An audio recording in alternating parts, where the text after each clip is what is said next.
represents undoubtedly a real turning point for a more dynamic, committed, engaged and assertive approach to the issues that are important to humanity. It is our belief that the political commitment we make will contribute significantly to the world managing to gather the necessary resources to finance sustainable development and efforts to build a new peace architecture, always with the defense of human rights, gender equality, and the imperative to leave no one behind at the center of our approach. Excellency, in the implementation of this global roadmap, we cannot leave out the youth and women, who are vital drivers for the transformation and modernization of humanity. As we can all see, the Pact for the Future offers an opportunity for more active, meaningful and active participation by young people and women in decision-making at all levels. In our commitment to building a sustainable future for all, we must also make an important commitment to stepping up the fight to eradicate poverty in all its forms and dimensions, including extreme poverty, which is the greatest global challenge of our time and an indispensable requirement for achieving sustainable development. Food security, access to energy, digital connectivity, education, employment and social protection. We cannot achieve our common ambitions for the future and face this great challenge without putting the poorest and most vulnerable people at the center of our actions and ensuring that no human being or country is left behind. Excellencies, in the area of peace and security, we need to evolve towards an architecture of peace in which the principle of shared security is defended and protected by all, so that no citizen, state, region or geographical area feels protected at the expenses of the insecurity of others. The Republic of Angola believes that it is not possible to build a balanced, safe and sustainable world in which dignity and access to opportunities are the exclusive benefit of a small group of privileged people to the detriment of the majority of the world's population. We also defend the need to reach consensus on reforming the world financial architecture and the architecture of the world's sovereign debt, which is crucial if we are to have a fairer international financial system that is also capable of serving the interests of developing countries. Angola has made a crucial and responsible commitment in recent times to the issue of transitioning to the economy towards the digitalization of all processes that involve it. We are convinced that by taking this step, we will bring our populations and institutions closer and more closely linked to the most modern mechanisms for global interconnection of the economy and trade, thus reducing the geographical barriers that the traditional economy imposes. To conclude,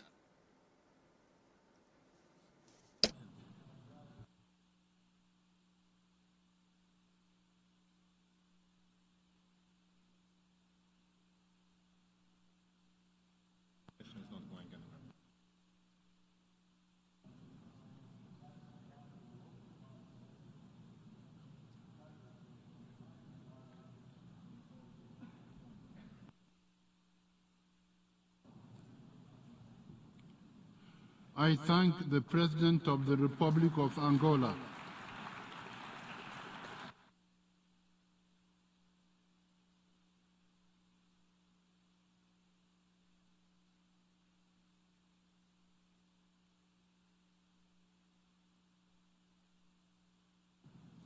I invite His Excellency Pete Pavel, President of the Czech Republic, to address the Assembly.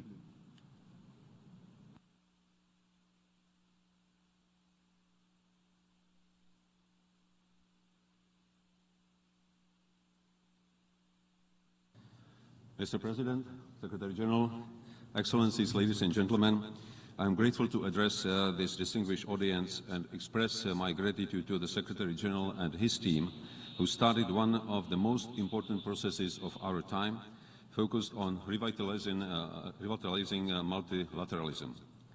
The 2030 Agenda is our common goal and roadmap for sustainable development. Now we have a unique opportunity to accelerate its implementation. The Pact for the Future creates a solid base for a better and more effective multilateral system, and we stand ready to work together with other delegations on ensuring summit's successful follow-up.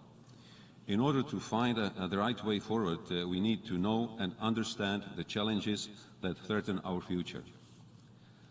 Let me clearly state that the Russian aggression, an aggression by a country that is a permanent member of the Security Council against sovereign Ukraine, represents a singular challenge shaking the very core of the international system and the fundamental principles of the United Nations. But addressing one challenge does not diminish the urgency of others. We are aware of the suffering caused by wars and conflicts, of the life-threatening disasters aggravated by climate change, pollution and biodiversity loss, the slow progress in achieving sustainable development, or pervasive violations and abuses of human rights. These challenges are connected. No country is immune to them, and no country can address them on their own. Let me now highlight specifically 2 points. First, I welcome the Global Digital Compact. It outlines a common vision and intent to promote realistic international cooperation in the context of digital technologies worldwide and presents a joint understanding of some core principles. Czechia will play an active role. Digital transformation cannot serve to the benefit of every individual without a human-centric and human rights-based approach to the challenges that are ahead. The potential of today's emerging technologies like artificial intelligence or biotech is enormous. They will surely contribute to finding solutions to many of today's challenges. At the same time, greater technological dependence creates greater vulnerabilities. Therefore, I recently co-sponsored the launch of the Prague Geotech Summit, to be held every year at the GlobeSec Forum. It aims to foster dialogue between business, academia and government to contribute to our shared understanding of how to handle technology safely on a daily basis and protect ourselves against its misuse by malign actors, being it individuals, groups or states. My second point concerns climate change. The current climate crisis and its far-reaching implications must be addressed in a comprehensive and integrated way through enhanced and effective multilateralism. The recent floods in Central Europe, probably worst in decades, are a clear reminder of the growing threat of climate-induced weather events. Czechia will continue to advocate for a stronger global response.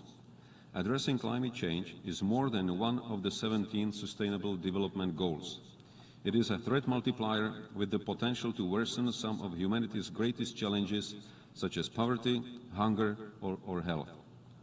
We are ready to work with all international partners to ensure successful outcome of the next UN Climate Conference to be held in November in Baku.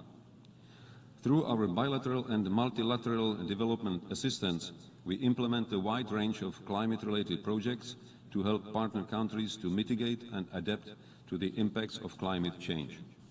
Ladies and gentlemen, the outcomes of the Summit of the Future will only become effective if we fully implement them. And our work begins at home. The Czech historical experience with transition from authoritarian to a democratic state, from a centrally planned to a market economy, taught us many lessons.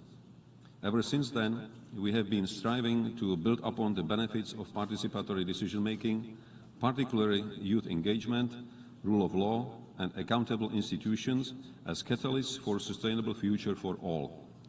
That work never finishes.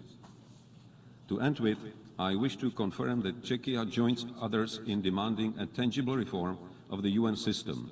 Czechia will also continue to pay its regular budget contribution to the UN in full and on time, and urge others to meet their financial obligations as well to ensure that the UN can carry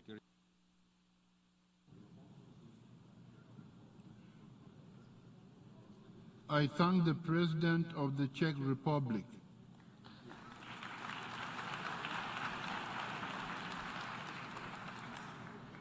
I invite His Excellency Brice Clotaire Oligui Nguema, Transitional President of Gabon, Chairman of the Committee for the Transition, to address the Assembly.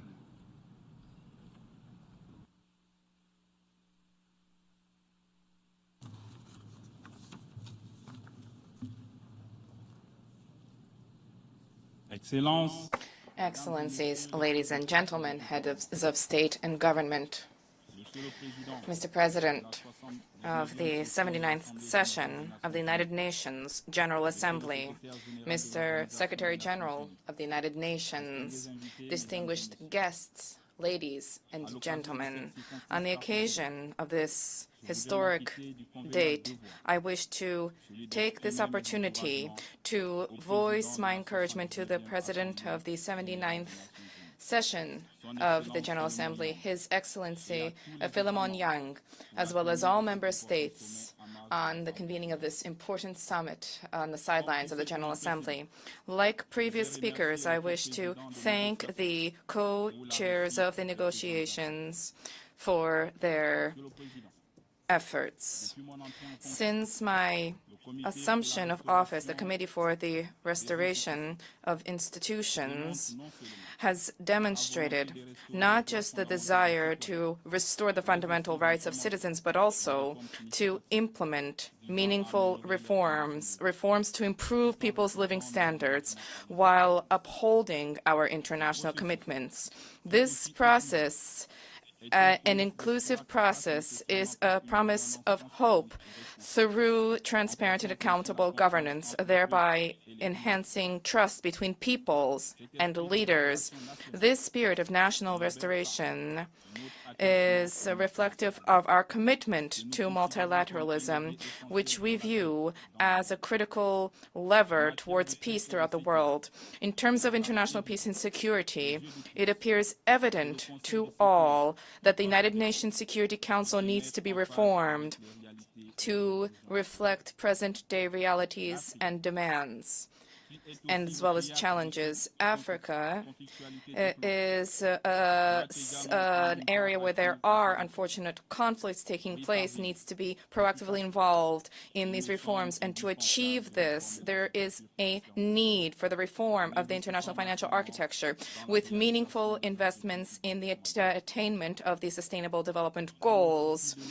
As we seek to leave no country behind, there's important need for all to have equitable access to financial resources. This requires the easing of debt and concessional financing opportunities, including concessions for the preservation of forests and the Debt for Nature initiative. International solidarity also requires scientific and technological innovations and cooperation to advance technological progress and to facilitate technology transfers. Mr. President, more than half of our population is under the age of 20. This is a challenge for our government in terms of planning for the future. For this reason, I warmly welcome our commitment towards the Pact for the Future to meaningfully enhance the participation of young people at the international level. Such a commitment requires meaningful investments in the development of international accessible educational systems, accessible to all, generating both entrepreneurship and jobs. Mr. President, ladies and gentlemen, I wish to emphasize that the Pact for the Future is a part of a solidarity, pragmatism, and cooperation. My country, Gabon, is fully committed to contributing to this endeavor. Thank you. I thank the Transitional President of Gabon, Chairman of the Committee for the Transition. I invite His Excellency Andrzej Duda, President of the Republic of Poland, to address the Assembly.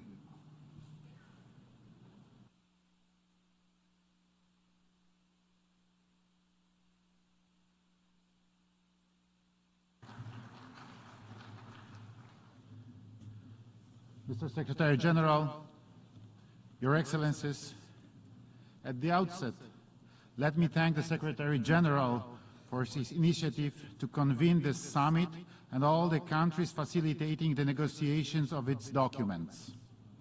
We believe the summit provides a unique opportunity to reflect on the effectiveness of current structures in addressing key global challenges.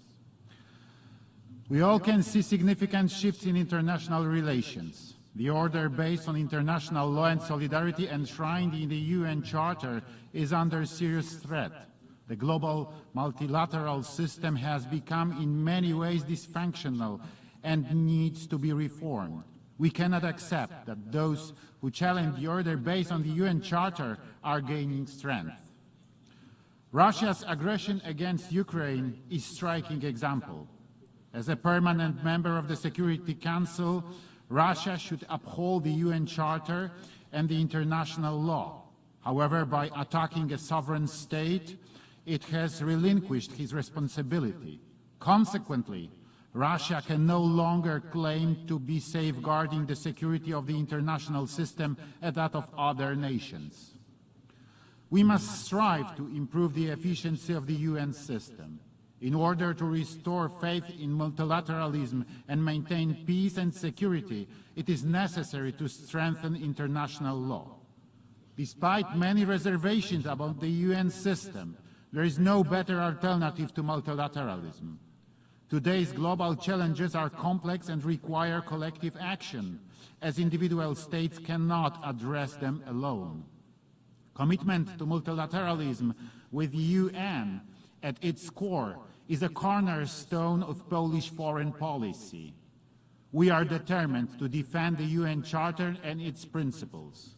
We advocate for fair global governance and the reinforcement of international cooperation across the key pillars of the UN: peace and security, development, and human rights. Ladies and gentlemen, we are pleased that the Pact for the Future addresses the strengthening and promotion of the three pillars of the UN activity: peace and security, development and human rights, as well as respect for the UN Charter and international law. It identifies the actions needed to achieve the ambitious goals related to strengthening the multilateral system and achieving the goals of the 2030 Agenda. It is necessary to ensure adequate participation of women in global governance and take into account the perspectives of the younger generation. At the same time, the issues related to aging populations and the expectations of younger generations remain equally challenging. We are aware that the outcome of the summit must reconcile various perspectives and ambitions. We are ready to work together to achieve ambitious results and fully implement the Pact for the Future in the coming years. Thank you.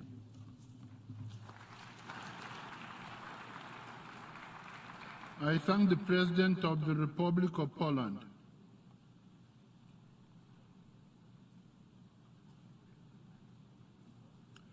I invite His Excellency Daniel Noboa Azin, Constitutional President of the Republic of Ecuador, to address the Assembly.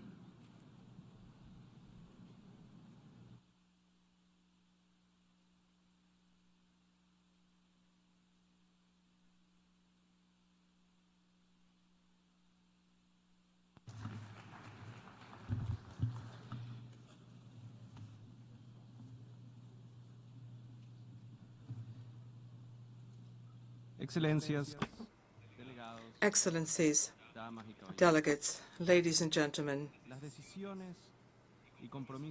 Global decisions and commitments must always be determined with the involvement and the contribution of those who today can build the world of tomorrow, our young people.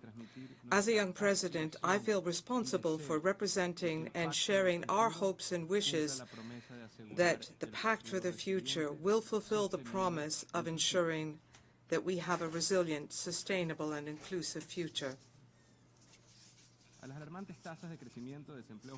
We must tackle the alarming and growing rates of youth unemployment through public and private investment, because allocating sufficiently targeted financing will make it possible for us to provide better access for education at all levels and in all forms, as well as better conditions for job opportunities.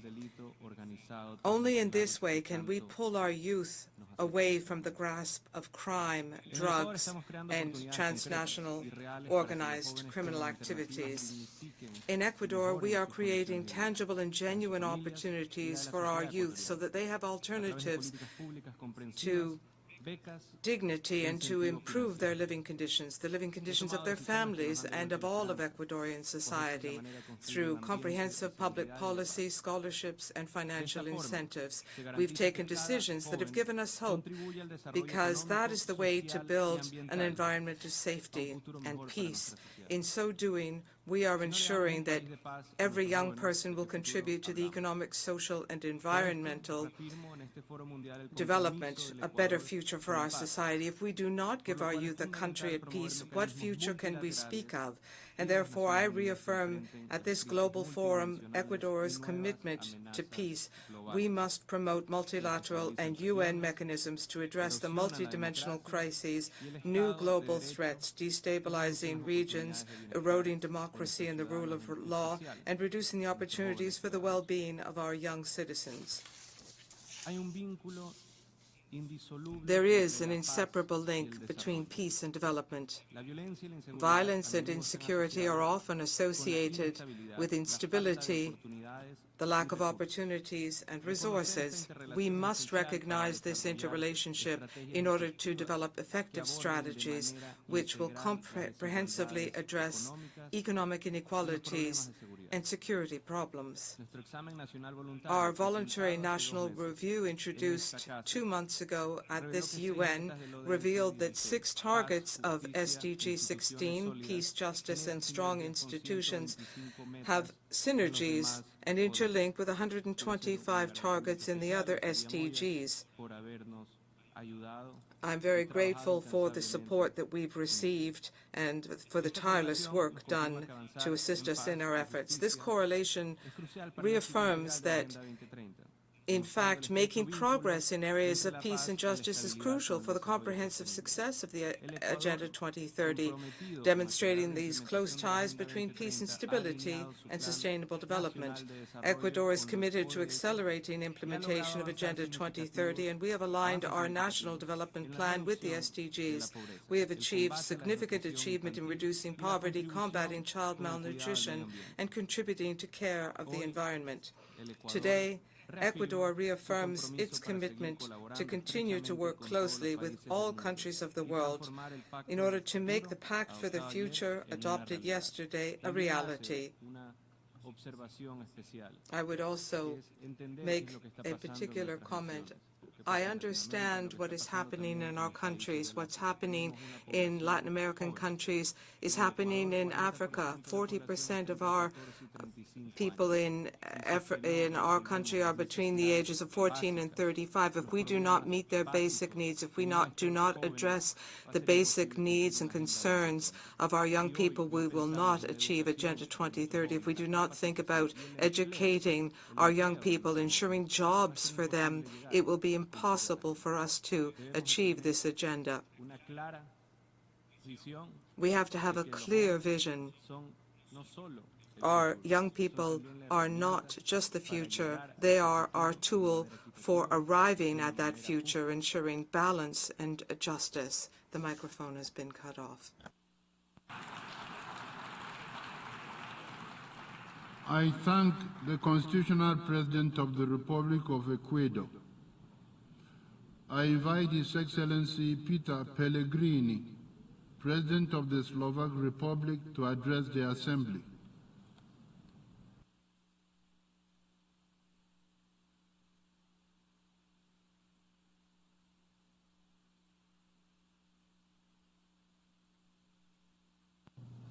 Mr. President, Mr. Secretary General, Excellencies, ladies and gentlemen, Slovakia, as one of the co-founders of the UN system, is and remains a long-term and consistent advocate of multilateralism and international cooperation.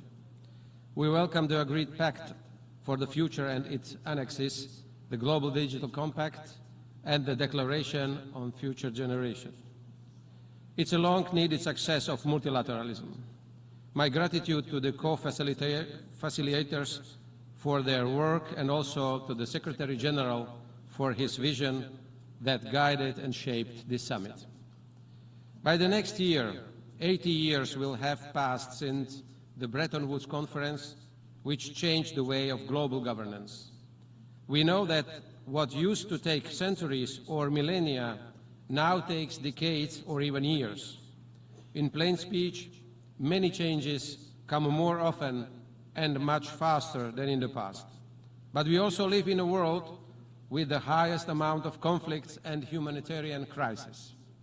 We see unprecedented refugee numbers and growing climate change impacts too. What was considered best in class for most industries 10 years ago is now slower than the average. If this applies to business, why wouldn't it apply to international cooperation? We can afford no more senseless exchange as we did on climate exchange. We need to reflect on facts instead of denying them. One of the most positive features of our time is huge data collection. Together with the rising AI technology, it gives us the power to see and do things based on facts and science. The flip side is the spread of disinformation and lies. Our policies have to reflect that our lives are increasingly transferred to the digital space. Our online identities become equally important as our physical identities. We need to create conditions of what I call digital humanism, defining the rights and obligations of the virtual world, and equally important, tools for their enforcement. We need to ensure that the rules of the online world mirror the rules of the physical world. Online threats and dangers aren't less real than their offline versions. Words and deeds in the virtual world can be even more destructive because they reach a much broader audience. Expressing opinions in digital space shouldn't be restricted, but it should be guided by similar principles that we already apply outside the Internet: full responsibility and clear identity. Let's not confuse such rules with harm to the freedom of speech. Every freedom requires accountability. We don't know what the future holds for us, but what we do now is that the pace of change will not get any slower. We also know education, inclusion, investing in our youth, and reducing the digital divide play a vital role in bracing for our digital future. We don't get to choose in which part of the world we are born. Everyone deserves an equal starting line with the digital technologies. Today, they provide access to information, higher economic growth, and fairer social conditions, the way to a better life. Access to digital tools shouldn't be determined only by money, but by individual skills and talents. Living in a digital world also means lifelong learning. I am in my 50s and love technology, but I have to be ready to constantly learn new skills to keep up.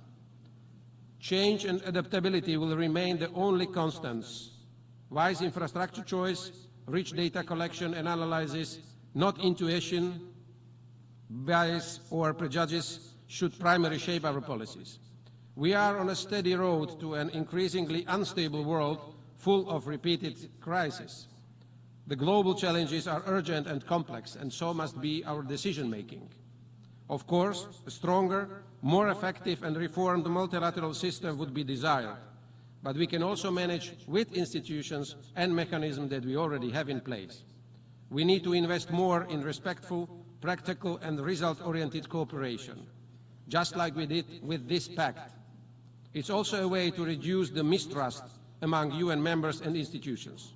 I consider the pact for the future a stepping stone of adoption, not the end of the journey. There are many tasks ahead of us. Thank you very much. I thank the President of the Slovak Republic.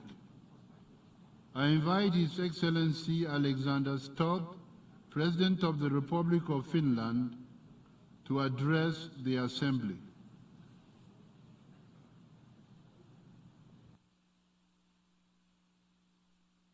Chairman, ladies and gentlemen, you know, there are a lot of cynics outside of this room who are probably thinking, what's this pact on the future? I actually disagree with them. I think this is an extremely good pact. Why? Because in many ways it shows the difference between multilateralism and compromise and cooperation versus multipolarity and disorder. And in many ways I think we are witnessing the 1920, 1945 or 1989 moment of history. And do you remember in 1920 the League of Nations was a good idea, but it wasn't able to sustain peace at the end of the day. In 1945, 79 years ago, when the UN was founded, it was a success. Why? Because we pooled sovereignty and tried to find common solutions to common problems. And I think that yesterday's pact shows that the UN works. I have two questions today. The first one is, what's the paradox of our times? And the second one is, why we need to reform the UN right now. Now, the paradox of our time is that precisely at the moment when we need multilateral cooperation, we are reverting to multipolar, transactional disorder. And look where it's taking us. We're not achieving our sustainable development goals. We're not achieving our targets in the climate crisis. And we're witnessing 4 major wars simultaneously in Ukraine, Palestine, Sudan, and of course, Syria. Now, I'm really worried. The problem is that we have a whole bunch of global goods, such as climate change, technology, sustainable development, immigration, and conflicts, which we cannot solve without the United Nations. And I actually think that the Pact on the Future gives us a lot of answers. My second question is, why do we need reform now? Now, a lot of those people who bash the United Nations, they often bash us here in New York because we're not achieving political results. And to a certain extent, they're right. But they forget that there's a part of the UN that works, and that's the agencies in Geneva. Now, of course, the main task of the UN Security Council is to preserve peace. And let's be honest, it has failed to do so. And you know what? The UN Security Council, in my mind, does not reflect the world of today. Why? Because there's no representation from Latin America, there's no representation from Africa, and there's only one country from Asia. And the thing is that if you want an institution to work, if you want to work within that institution, you need to feel that you have agency, that you work with it. So on Wednesday, I guess repetition is the mother of all wisdom, I will make 3 proposals for the reform of the UN Security Council. The first one is to expand it by 5 members, 1 from Latin America, 2 from Africa, and 2 from Asia. My second proposal is that the veto power of all permanent and non-permanent members of the Security Council should be scrapped. And the third one is that if a member of the Security Council blatantly violates the UN Charter, its voting rights in the Council should be suspended. Is this a realistic proposal?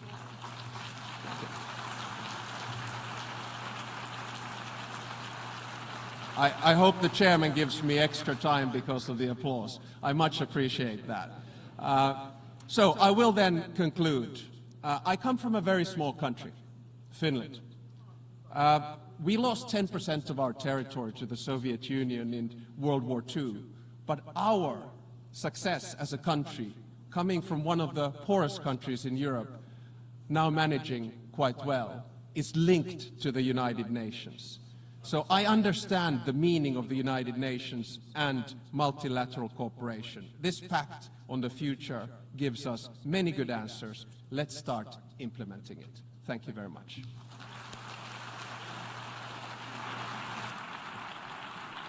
I thank the President of the Republic of Finland. I invite His Excellency Endorse Renkiewicz, President of the Republic of Latvia, to address the Assembly.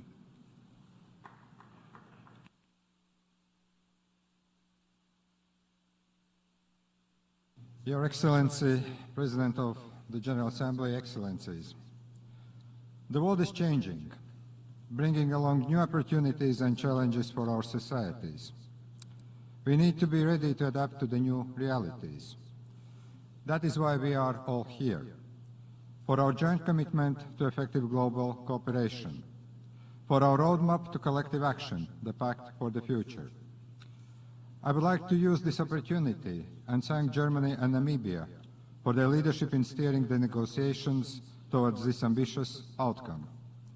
Effective multilateralism is essential in an increasingly interconnected world. Global challenges, from climate change and pandemics to conflict and inequality, go far beyond national borders. The United Nations has a key role in tackling these challenges. Increase of threats to international peace and security are of particular concern. Building on the Secretary-General's new agenda for peace, we need a new approach to the evolving security landscape. Achieving sustainable development for all and leaving no one behind are commitments we made back in 2015. The overall progress towards Agenda 2030 is too slow. We must be more decisive and bolder in our commitment to these goals. Allow me to highlight a few points. Digital and emerging technologies can help to reach our goal of sustainable future. The Global Digital Compact is our path to inclusive digital transformation, where human rights are the center.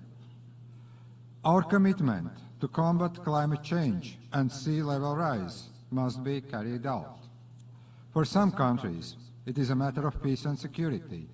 For others, a question of their existence.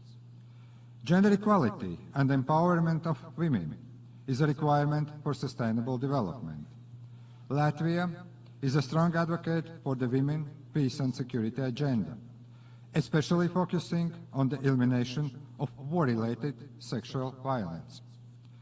Full and meaningful participation of the youth in decision-making is very important. We must listen to the youth and deliver on our commitment to protect the generations to come. The United Nations is the core of a multilateral system uniting all sovereign states. It has an essential role to maintain international peace and security. But the frameworks we have built need urgent revision. International institutions must become more representative. They must reflect today's political and economic realities. Latvia strongly supports the strive to improve the working methods of the Security Council. The permanent members of the Security Council must uphold their responsibility to protect peace and security, especially Russia, which continues to wage its brutal war of aggression against Ukraine.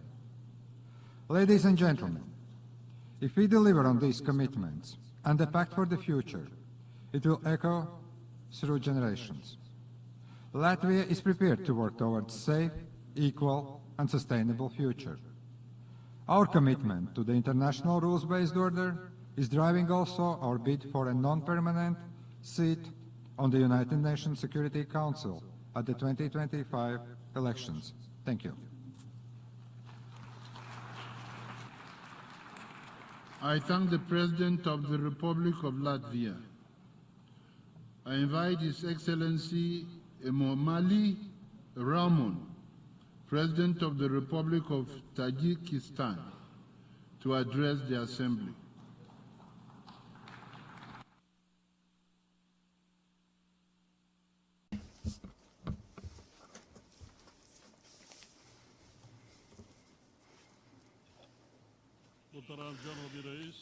Excellency Chairperson, Excellency Secretary General, ladies and gentlemen, I'd like to first of all extend my sincere gratitude to the United Nations Secretary General for the commendable initiative in organizing this Summit of the Future, as well as for the gracious invitation to partake in this important summit. We held in high regard the diligent efforts of the coordinators of the Pact for the Future, esteemed representatives of Germany and Namibia. This meeting serves as a valuable platform for the review of the critical issues such as climate change, the safeguarding of public health, poverty alleviation, enhancement of women's living conditions, inclusive education and other pressing global challenges. Furthermore, matters pertaining to disarmament, arms control and modern threats and challenges to peace and security continue to demand our earnest consideration. It is anticipated that today's meeting will serve as a significant function in tackling issues pertinent to the reform of the international financial architecture and enhancing the global response to modern threats and challenges. The inclusion of climate and water agenda in the final document of this summit underscores the imperative for sustained and urgent action by member states and other stakeholders to secure a peaceful and sustainable future for the generations to come. According to the latest data from the United Nations, while there have been some improvements, the progress in the field of water and sanitation remains insufficient. Therefore, we are committed to enhancing our collaborative efforts with other nations to advance our constructive initiatives aimed at addressing water resource management and climate change. The ongoing implementation of the International Decade of Action Water for Sustainable Development 2018-2028 exemplifies our unwavering dedication to these critical issues. Distinguished participants, the adoption of the Pact for the Future as a forward-looking outcome of this summit aligns with the pressing reality that millions of civilians across diverse regions of the globe are vulnerable to a multitude of security threats. The actions of the United Nations in light of the swiftly evolving dynamics on the international arena underscore the necessity for nations worldwide to enhance their multilateral relationships. The international community can achieve success solely through dialogue and constructive collaboration aimed at addressing modern risks and challenges. Strengthening cooperation to achieve the sustainable development goals is fundamentally reliant on collaborative efforts aimed at ensuring lasting peace and genuine stability. In this context, it is crucial for policymakers and government officials to engage in concerted and coordinated actions at the global level to enhance collaboration and promote comprehensive security. Tajikistan, in its capacity as the host nation of the Dushanbe counter-terrorism process, welcomes the incorporation of this critical issue into the Pact alongside other significant matters. It is important that we enhance international collaboration, facilitate the exchange of information and strengthen capacity-building efforts to effectively counter the rise of terrorism, extremism and other global menaces. We reaffirm our commitment to the pivotal and coordinating role of the United Nations in this endeavour. Ladies and gentlemen, today we stand at a critical juncture facing an alarming rise in conflict across the globe, leading to unimaginable suffering and hundreds of thousands of loss among innocent civilians. As heads of state, it is necessary that we come together united by our shared vision for a world free from ravages of war. Let us commit to a collective effort to forge a lasting peace, alleviate human suffering and prevent terrible consequences of conflicts. It is high time to take decisive action to empower the United Nations in its vital mission of the conflict resolution and to restore peace and stability to our planet. Together we can create a brighter future for all. I, in this context, respectfully propose the adoption of a special resolution by the United Nations entitled Decade of Promotion of Peace for Future Generations. Furthermore, it is imperative that the United Nations, along with agencies and international and regional financial institutions, intensify their efforts to coordinate the actions of the international community in pursuit of sustainable development. I'm confident that the deliberations at today's summit will establish a solid ground for addressing the pressing challenges of our time. I thank you for your attention.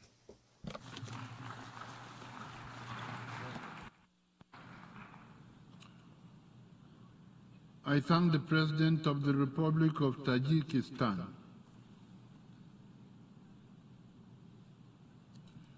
Notwithstanding the provision of Decision 79/504 of 13 September, I invite His Excellency Alexandro Rossi and Her Excellency Milena Gasperoni, Captains Regent of the Republic of San Marino, to address the Assembly.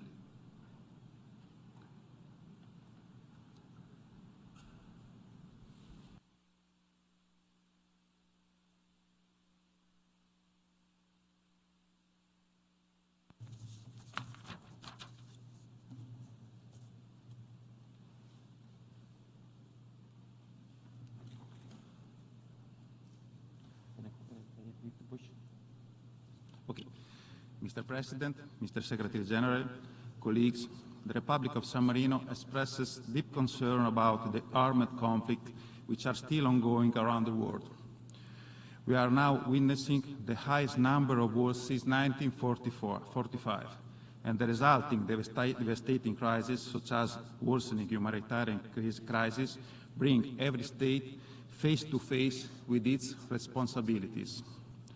80 years after World War II, during which the Republic of San Marino offered hospitality to over 100,000 refugees, our country has once again renewed its concrete solidarity and strong humanitarian commitment in favor of hundreds of Ukrainian citizens.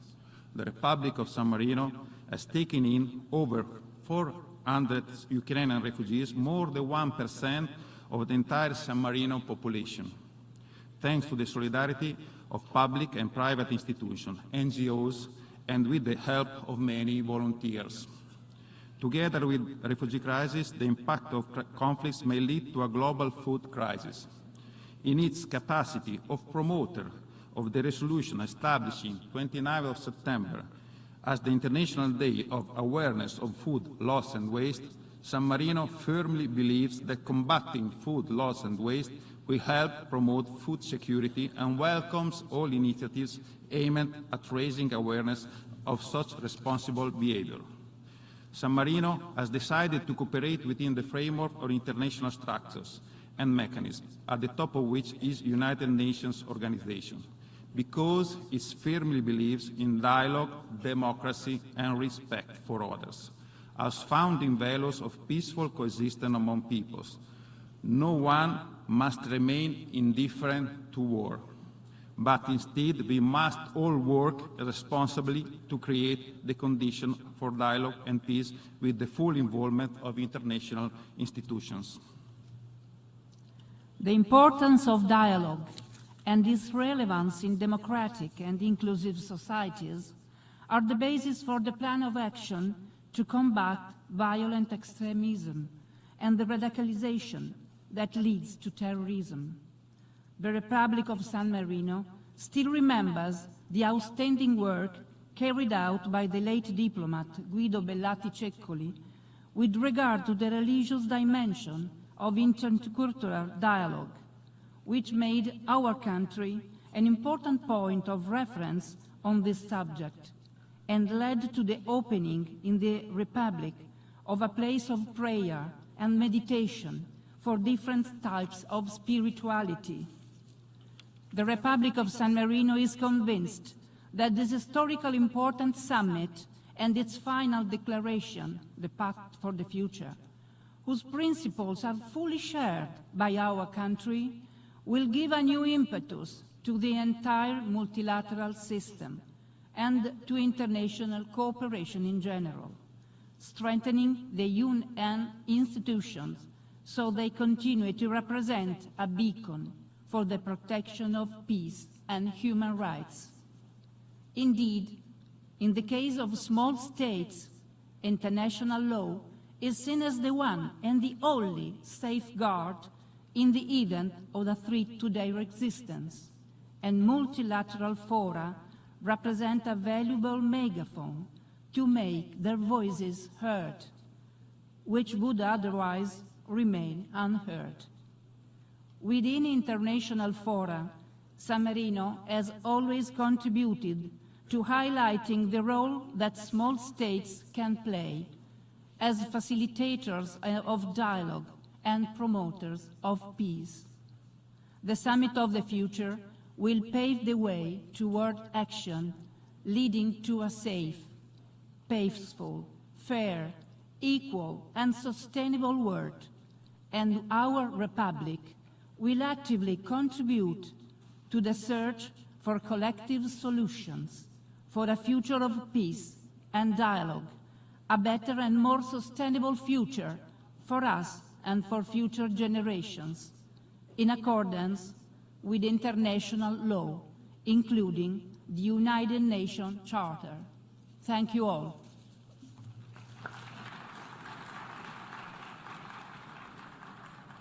I thank Captains Regent of the Republic of San Marino. I invite His Excellency Nikos Christodoulides, President of the Republic of Cyprus, to address the Assembly.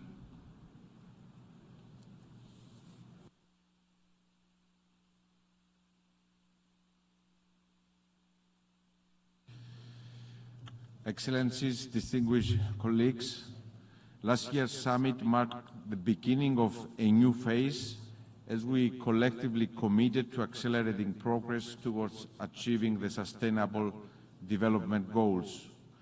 We reaffirm our commitment to the 2030 Agenda as our primary framework for addressing the multifaceted crisis facing humanity.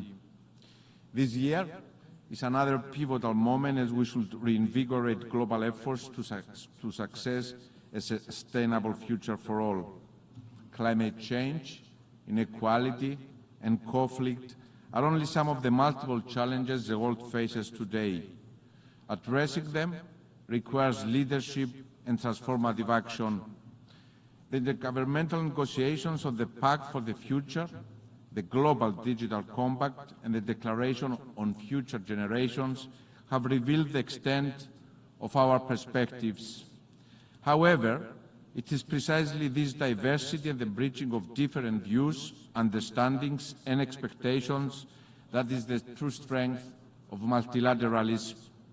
I welcome the adoption of the Pact, and I commend the dedication of all who contributed to this, and primarily the co-facilitators. I truly believe that we can shape the future that reflects our shared values, even in complex negotiations. But our work does not end here. Ladies and gentlemen, as we move beyond this summit, Cyprus is ready to work alongside our partners in fostering collaboration between governments, intergovernmental organizations, civil society, and the private sector. In this interconnected world, networked multilateralism is essential. As a member of the European Union and the Asia-Pacific Group, and with strong ties to the small island developing states, Cyprus has a unique position, stands as a bridge between regions and perspectives. This vantage point equips us to better understand and address the concerns of our counterparts in Europe, Asia, the Pacific, and beyond. For Cyprus, climate change is not a distant threat. It is a reality. Droughts, rising sea levels, and extreme weather events affect our livelihoods and communities daily. Hence, we welcome the growing global commitment to addressing these urgent issues as reflected in the Pact for the Future. Dear colleagues, as a small island state, we are committed to working together alongside all UN member states to ensure the full enjoyment of human rights on equal footing. In this spirit of commitment, Cyprus has put forward its candidacy for the UN Human Rights Council for 2025-2027. Our focus will be on advancing the human rights of all, with particular attention to children, women, persons with disabilities, and other vulnerable groups. We will also promote cultural dialogue to bridge divides and combat discrimination. My country stands ready to continue collaborating with all UN member states, not only to defend human rights, but also to take concrete actions toward achieving the Sustainable Development Goals. Together, we have the power and the responsibility to turn these ambitions to reality and ensure future generations inherit a world defined by justice, sustainability, and peace. Thank you very much.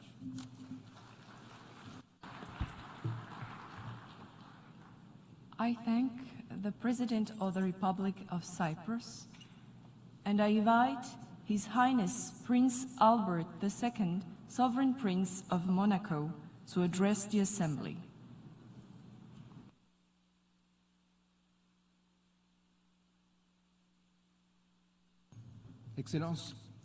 Excellencies, I thank the Secretary-General, Mr. Antonio Guterres, for having convened this summit, which affords us a unique opportunity to consider the future which we want for our children, but also for our planet, our only home. By adopting a firm commitment to implement the 56 initiatives of the Pact, this establishes a bedrock for a new partnership for a fair, equitable, prosperous world for all. Moreover, the Declaration on Future Generations provides us with the necessary tools to provide our young people with opportunities to fully flourish in a healthy, harmonious environment while advancing the future as insecurity, conflicts, and terrorism, as well as transnational organized crime. All of these impact security and impede the development of our societies. Peace is our most valuable asset. There's a need to have access for the basic human rights. Without this, it is impossible to provide for a world that benefits all people. The restoration of peace and security is a collective responsibility. It is an urgent responsibility. President, we are aware that international tensions are exacerbated by environmental crises, climate change, loss of biodiversity, ecosystems, pollution on land and at sea. These are all exacerbating factors which we need to face. This is vital for the establishment of sustainable and peaceful societies. However, none of our objectives will be achieved if inclusion of all women and girls is not made a reality. Empowerment of women is critical to the achievement of economic, social, and political progress.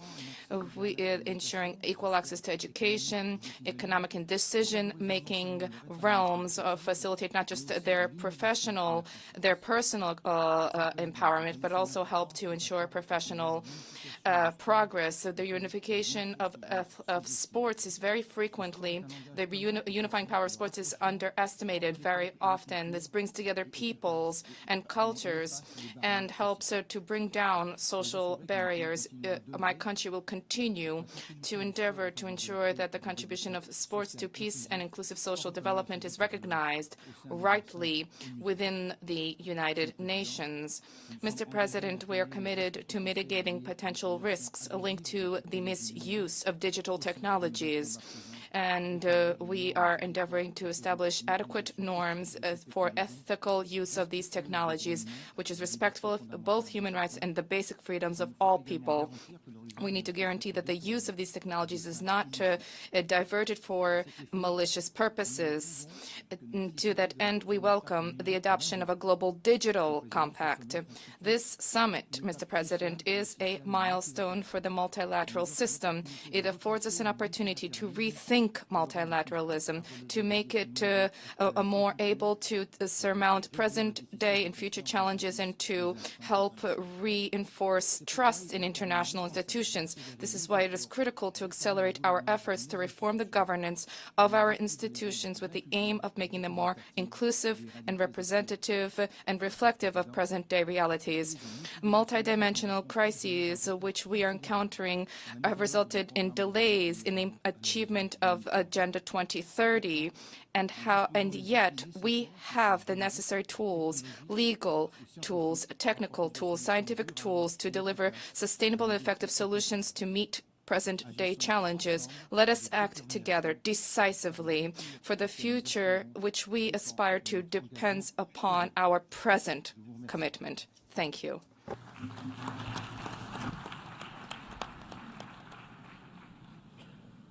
I thank the Sovereign Prince of Monaco, and I now invite His Excellency Wesley W. Semina, President and Head of Government of the Federated States of Micronesia, to address the Assembly.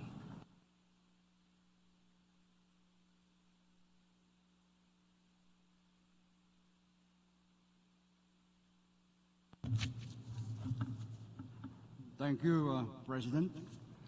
Ladies and gentlemen, esteemed colleagues, distinguished guests, I bring warm greetings from the people of the Federated States of Micronesia, as we say it back home, Kamorale. Micronesia has consistently voiced its concerns on the global stage, particularly in advocating for the reduction of greenhouse gas emissions in line with the 1.5 degrees Celsius pathway. We also championed initiatives to eliminate fossil fuel subsidies and transition away from the use of fossil fuels. This includes addressing non-CO2 emissions and short-lived climate pollutants in order to effectively combat the climate crisis, as these pollutants significantly contribute to global warming in the near term. By prioritizing their reduction, we can achieve more immediate temperature control, safeguard vulnerable communities, and enhance our efforts toward long-term climate goals. While we embrace the Pact for the future, we do have some concerns about the text as adopted. We would like to suggest that the United Nations ensure that the implementation of the Pact includes robust and lasting commitments to transition away from coal, oil, and gas in all sectors of society, aligning with the 1.5 centigrade limit in the Paris Agreement. Climate change poses an existential threat to the environmental stability, peace, and security in Micronesia. As rising sea levels and extreme weather events jeopardize our livelihoods and displace communities, it is imperative that we recognize the profound link between climate resilience and the survival of our people. We must foster international cooperation to address this climate crisis with urgency. Our planet is at a critical point of no return, so the time for action is now. We possess the tools, knowledge, and innovative spirit to combat climate change and protect our ecosystems. The Pact for the Future serves as a call to action, urging us to commit to ambitious climate targets and investments in renewable energy. Together, we must strive to create a green economy that prioritizes both our planet and our people. The challenges we face transcend borders. They are global in nature.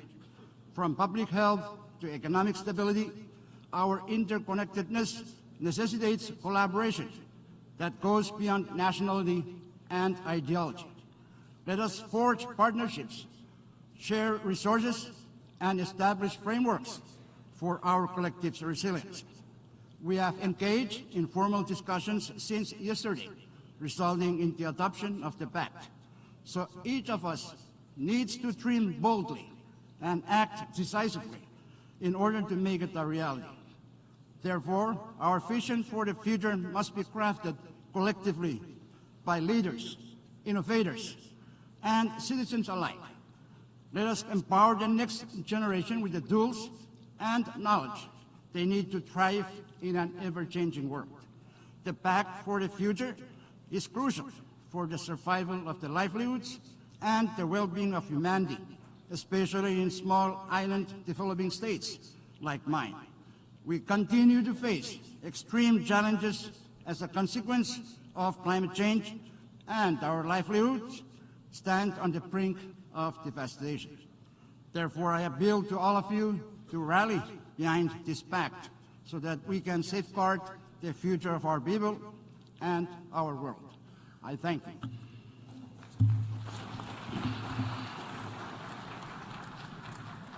I thank the President and Head of Government of the Federated States of Micronesia.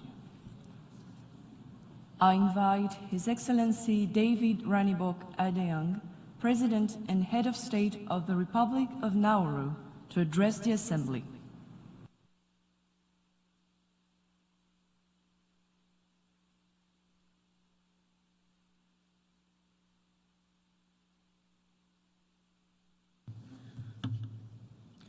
Mr. President and General Secretary, Excellencies, I want to align my statement with the distinguished representatives of Uganda on behalf of the G77 and China, with Samoa on behalf of AOSIS, and with Vanuatu on behalf of PCITS. To the co-facilitators of the Summit of the Future, Namibia and Germany, I extend my sincere gratitude for tireless efforts on the Pact of the Future. Their exceptional leadership and commitment were crucial in guiding us to a successful conclusion amidst the immense challenges of this task. The Summit of the Future is our call to action. It's a call to rebuild trust, to reimagine our systems, and to secure a livable future. The Pact of the Future is our roadmap. Our priorities are clear: climate action, access to financing, and a reformed global governance that serves all nations. Nauru welcomes the Pact's ambition, and yet as we consider this Pact, we must ask, does it truly address the needs of the most vulnerable? Does it offer more than lofty words and instead provide a roadmap with concrete commitments and financing for those who need it most? Implementation is paramount. We must transform our shared vision into a tangible reality, improving lives across every nation and every community. To achieve this, we need clear goals and robust metrics. These will be our compass, guiding our efforts and allowing us to track our progress transparently. We cannot and we must not content ourselves with words alone. The Pact recognizes the need for financial inclusion, but we must translate this into concrete action. The Pact's mention of renewable energy holds potential. Nauru is committed to powering our future with clean energy. We appreciate the reference to the MVI. The Pact acknowledges the complexity of our vulnerabilities, but we must see this reflected in global policies and programs. And we further call upon the IFI and MDBs to integrate the MVI into their frameworks.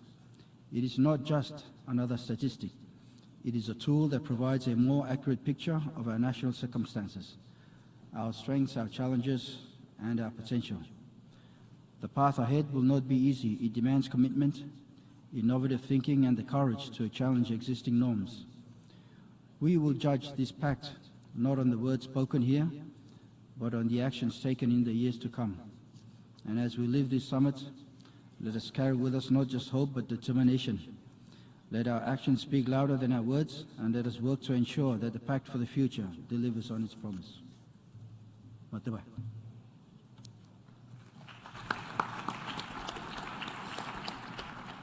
I thank the President and Head of State of the Republic of Nauru.